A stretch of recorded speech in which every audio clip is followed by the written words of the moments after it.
En Colombia una mujer fue asesinada al tratar de someterse a un procedimiento estético para verse más delgada, mientras otra fue víctima de feminicidio y le sacaron a su bebé del vientre, en el mismo contexto en el que un grupo de mujeres conservadoras habla de renunciar a su voto y entregárselo a sus maridos, y el presidente de la República de Colombia muestra y expone el historial psiquiátrico de una funcionaria pública para invalidar las denuncias que se están haciendo en su contra. Y antes de seguir, mi nombre es Karin, soy tu profesora de literatura y aquí nos informamos en trauma, nos hacemos preguntas y cambiamos de opinión, y quiero que hoy hablemos de lo que yo llamo la desaparición de las mujeres, y es la pregunta sobre cuáles son esos mecanismos y esos dispositivos a través de los cuales se desautoriza, se invalida, se oculta la voz de las mujeres y se busca desaparecer nuestros cuerpos, porque los feminicidios y los asesinatos vinculados al género son solo la arista más visible de todo un entramado de relaciones, de prácticas automáticas, de dispositivos, de acceso al mundo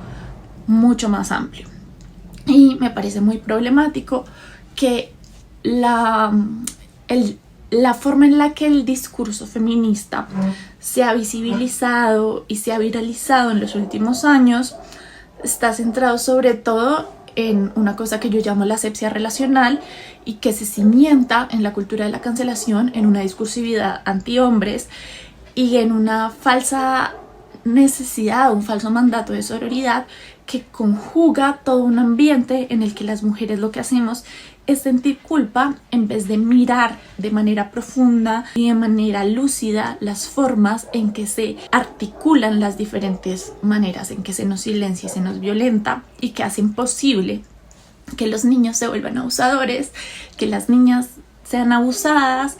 y que los niños terminen convertidos en feminicidas. Porque el feminicidio y el asesinato de mujeres por razones asociadas a nuestra capacidad reproductiva y a los roles que la sociedad espera de nosotras son solo la parte que vemos de manera más clara y se hace más mediática, pero la pregunta sigue siendo ¿cómo llegamos hasta ahí? ¿Cómo llegamos a que una mujer como Yulitza Tolosa se tuviera que someter a un procedimiento estético para verse más delgada, y que en ese procedimiento no solo fuera asesinada, sino que trataran de desaparecer su cuerpo? O cómo llegamos al feminicidio de una mujer como María Camila Potosí, a la cual no solo asesinaron, sino que también le robaron el bebé que llevaba en su vientre. Y entonces aquí aparecen dos cosas que son visibles y nos interesan a todas, no solo a las mujeres feministas, sino también a las mujeres conservadoras que no se reconocen en el feminismo, pero que también se indignan profundamente frente a las violencias contra la mujer. Una tiene que ver con la capacidad reproductiva y el poder que esa capacidad reproductiva genera, y lo peligroso que se vuelve eso para un sistema en términos de el control a la natalidad, que la natalidad es también la forma en la que se reproduce el sistema, pero también se vuelve súper problemática cuando esa tasa de natalidad baja. Es lo que se muestra un poco en el cuento de la criada, y que en la lectura de una mujer conservadora que sigo, que se llama Camille Rojas, creo, me pareció bien interesante pensar el modo en que las agendas feministas han ayudado a que bajen esos índices de natalidad y lo problemático que es esto en términos económicos. Y esto es un asunto que me parece muy importante, al cual deberíamos prestarle atención, porque precisamente acá, en un contexto en el que van bajando las tasas de natalidad, va aumentando la gente mayor que necesita cuidados, que ya no puede trabajar, se necesita una mayor tasa de natalidad para equilibrar las cosas, que es una cosa a la que le están prestando bastante atención países conservadores, porque hay una crisis mundial alrededor de esto. Camila mostraba en una página de internet, que ahorita no me acuerdo de lo técnico, no es lo mío, que en Colombia esa crisis se concreta en el 2050. Entonces tenemos cerca de 25 años, 24 años para ver qué va a pasar en Colombia cuando haya más gente que cuidar que gente que produce. Y por el otro lado están las demandas estéticas, que también son formas de control y gubernamentabilidad sobre estos cuerpos que son capaces de generar vida, y es decir, de sostener los sistemas económicos, los sistemas políticos, los sistemas sociales y demás. Que a mí me parece bien interesante en términos de qué es lo que está pasando con el censo electoral ahorita en Colombia y quiénes son quienes se han estado reproduciendo para que tengamos la juventud que tenemos, pero no voy a hablar de eso. Quiero volver sobre cosas que aparecen al pensar en el cuento de la criada y les quiero recomendar un par de libros que me han ayudado a pensar un poco al respecto. Entonces, hay una cosa que a mí me llama mucho la atención y es la administración del deseo para el control de las mujeres, y un control que busca tenernos dominadas, tenernos chiquitas, tenernos controladas y tenernos distraídas. La administración del deseo es una cosa que me parece bastante particular, y un deseo que se mueve de muchas formas, pero pensaba, por ejemplo, en una cosa que vi de un reel de Fat Pandora que me hizo mucho ruido, y es el modo en que la tendencia a la delgadez extrema suele posicionarse de manera muy fuerte en las tendencias de moda en momentos en que las mujeres empezamos a adquirir más derechos o empezamos a ser más visibles en el entramado social y cultural. Y esta necesidad de vernos delgadas, que yo también lo había pensado hace un tiempo en relación a cómo veo que se maquillan las mujeres, y es siempre como con esta cosa café que se echan para afinar sus rasgos. ¿Y cuál es esa necesidad de afinar los rasgos, de vernos más delgadas, de esconder el tamaño de nuestras formas, etcétera, en un contexto también en el que nos cuesta tanto poner la voz afuera? Y lo digo porque yo trabajo con mujeres en mis círculos de lectura y escritura, hago parte de muchos procesos de mujeres, y creo que una cosa que ha sido transversal a todos esos espacios que he sostenido y que en los cuales he participado es la dificultad de las mujeres para poner nuestra voz afuera, en público, para ocupar lugar, para posicionarnos donde nos queremos posicionar, por fuera del rol de la complacencia, por fuera del rol de la niña buena, y sostenernos en esa visibilidad sin morirnos del terror. Obviamente, a toda generalización hay excepciones que las confirman, pero esto me llama mucho la atención y me parece muy preocupante, que esa forma en la que nos hacemos invisibles en público, no hablando en los espacios de participación política, opinando en chiquito, opinando y teniendo mucho miedo de lo que decimos, no siendo capaces de poner nuestras opiniones de manera visible afuera, apagando la cámara, teniendo terror de mostrar nuestros cuerpos, de vernos como somos, y entonces hay que disponer todo un performance alrededor de cómo me voy a mostrar en público, que es una cosa que limita, que es una cosa que sale caro y es una cosa que en general no le pasa tanto a los hombres. Pero esa forma en la que nos ocultamos en la vida social viene a repercutir también en la forma en la que he visto que las mujeres nos desenvolvemos en nuestra vida en pareja. Que a mí, o sea, no he tenido el tiempo de investigarlo, creo que nunca lo haré porque yo ya renuncié a la academia, pero me llama mucho la atención el modo en que nos hacemos chiquitas en público, pero nos volvemos súper dominantes en general en nuestras relaciones de pareja, en nuestras relaciones familiares, en nuestra relación micro con el trabajo, en nuestra forma de maternar, en nuestra forma de relacionarnos con nuestras amigas y con los otros vínculos que tenemos. Y creo que hay muchas mujeres que han hecho activamente un ejercicio muy importante en términos de desestabilizar todo esto, que además es una cosa que se cimienta sobre todo en las relaciones heterosexuales y de pareja, que Disney nos ha vendido a todas de manera muy certera, profunda y exitosa, pero que me hace pensar mucho a mí que en realidad no es dominancia, es en realidad un deseo de control, y es un deseo de control que no es un rasgo complejo de la personalidad de cada mujer en específico, sino que es la consecuencia de un sistema que nos impulsa y nos obliga a tener una falsa pretensión del control, porque recordemos, amigas, que el control siempre es una ficción, pero estas formas de control esta forma de control es una forma aprendida y heredada y sostenida en nuestros linajes, y que aprendemos desde muy pequeñas a no hacer mucho ruido, a comportarnos de cierta manera, pero en particular con la relación que tenemos con nuestra menstruación, porque hasta hace un par de generaciones el hecho de menstruar era el momento iniciático y culmen de cómo ocultar nuestros cuerpos, cómo sentirnos avergonzadas, cómo ocupar menos espacio, cómo retraernos de la vida social. Y recordemos que todavía hoy hay muchos países en los cuales las niñas tienen que dejar de ir al colegio porque no tienen acceso a productos menstruales y porque la menstruación sigue considerada como algo maldito y que tenemos que ocultarlas. Que esta relación con la menstruación pues, es bien interesante, y que allí también hay unas diferencias profundas en cómo nos desenvolvemos en el feminismo. Yo me acuerdo mucho que cuando empecé a acercarme al feminismo, cuando estaba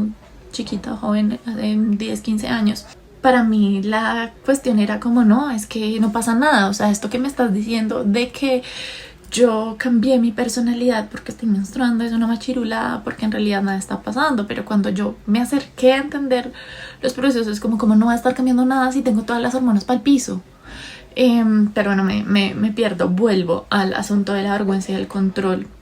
y la dificultad para mostrarnos. Y me parece interesante que pensemos cómo esa relación que tenemos iniciática con la menstruación también es una forma en la cual hemos aprendido a hacer silencio, hemos aprendido a ocultarnos, y se enmarca en esta cosa que yo llamo la administración del deseo, que la administración del deseo es una vaina bien particular a través de la cual el patriarcado funciona de manera exitosa al dejar a las mujeres en unos escenarios particulares a través de los cuales pueden mostrarse. ¿Cuándo te puedes mostrar? Cuando estás lista para mostrarte en público. ¿Qué tienes que hacer para ocupar tu voz? Y recordemos que esto del síndrome del impostor es una cosa que le pasa sobre todo a las mujeres, y que las mujeres tenemos muchas más dificultades por cómo hemos crecido socializadas para poner nuestra voz afuera, que vuelve y cierra como este círculo inicial en el que empezaba como esta idea, y que quiero terminar pensando en Gilead y en qué es lo que nos muestra el cuento de la criada, en términos de que esa forma de administrar el deseo y esa forma de administrar los cuerpos y esa forma de decir cuándo somos adecuadas, cuándo no, en qué espacios podemos entrar y en qué espacios no podemos entrar. Me recuerda mucho esta cita de Adrienne Rich, que dice que un lugar en el mapa es un lugar en la historia, y que lo trae a pensar como y a cuestionar esa idea de Virginia Woolf de como mujer no tengo país, como mujer mi país es el mundo entero. Es como no. Pero bueno, volviendo al cuento de la criada, lo que estaba pensando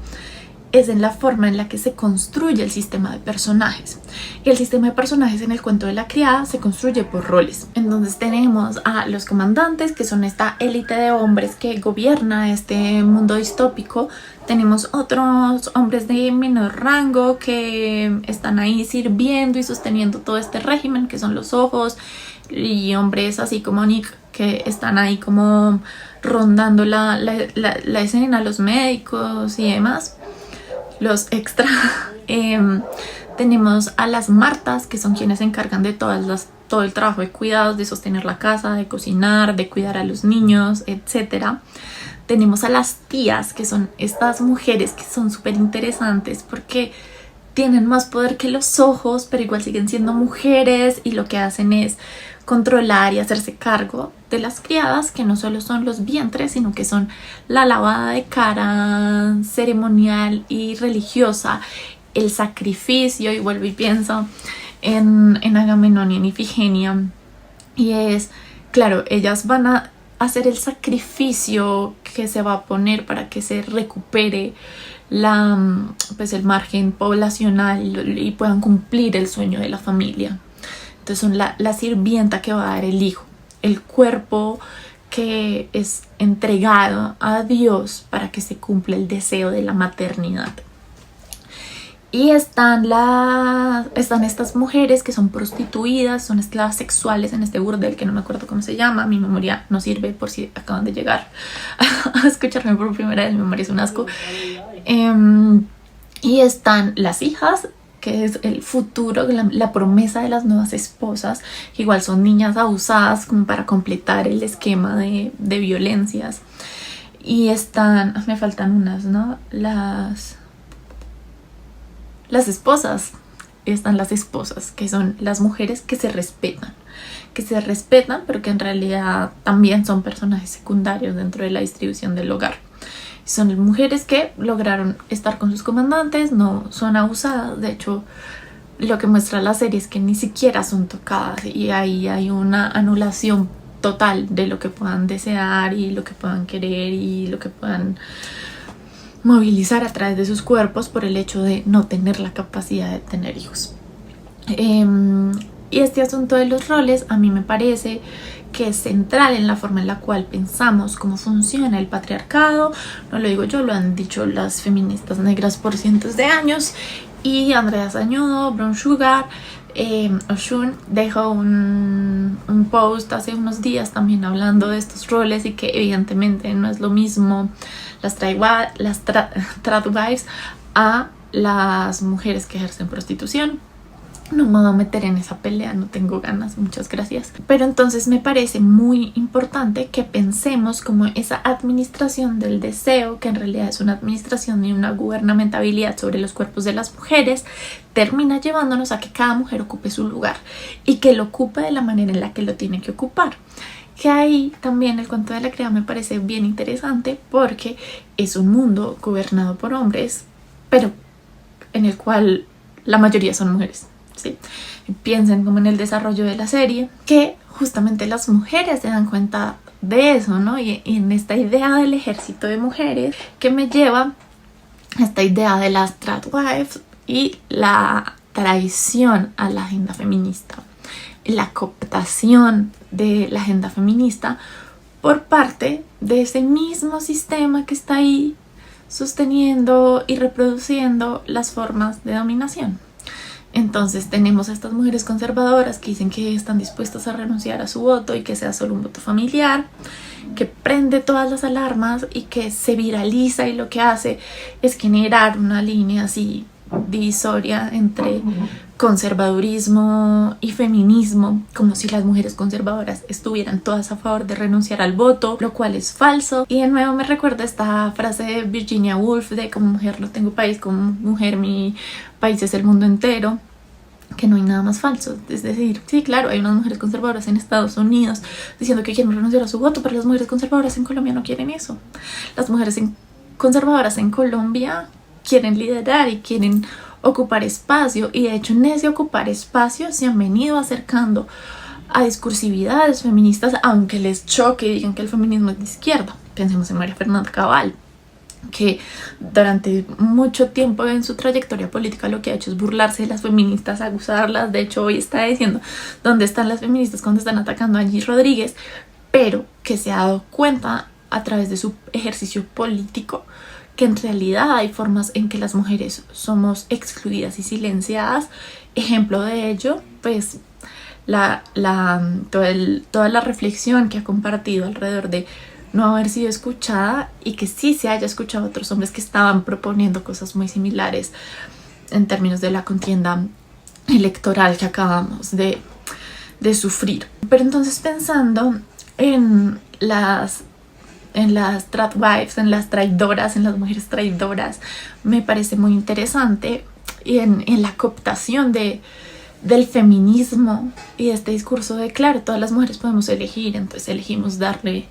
nuestro voto a nuestros maridos y hay que respetar porque es la libre determinación de nosotras sobre lo que queremos hacer. También esa misma cooptación aparece en el cuento de la criada, que es la cooptación de una discursividad y una agenda de terror hacia las mujeres por parte del militarismo, que no es otra cosa que la supremacía blanca. Entonces tenemos una protagonista que es la gran víctima de este sistema, que es June, que en realidad es la villana en mi lectura, y es una mujer que ha sido tragada por la idea del militarismo, que ha sido cegada por la venganza y que está perdida dentro del discurso del yo, que es otro de los síntomas de esta enferma cultura masculina que nos tiene en las múltiples crisis que estamos hoy. Entonces June, a lo largo de toda la historia, es una mujer que es representada como la víctima que sufre, es la que está siendo esclavizada y utilizada como vientre por la familia protagonista, por la familia líder de este régimen. Pero a su vez, June, cuando encuentra las formas de escabullirse, de socavar, de disputarse esa esclavitud en ese régimen, lo que hace es pasar por encima de todas las mujeres que están a su alrededor. Lo que hace es poner su deseo propio sobre la vida de todos los que la quieren ayudar. Por eso digo que June fue deglutida por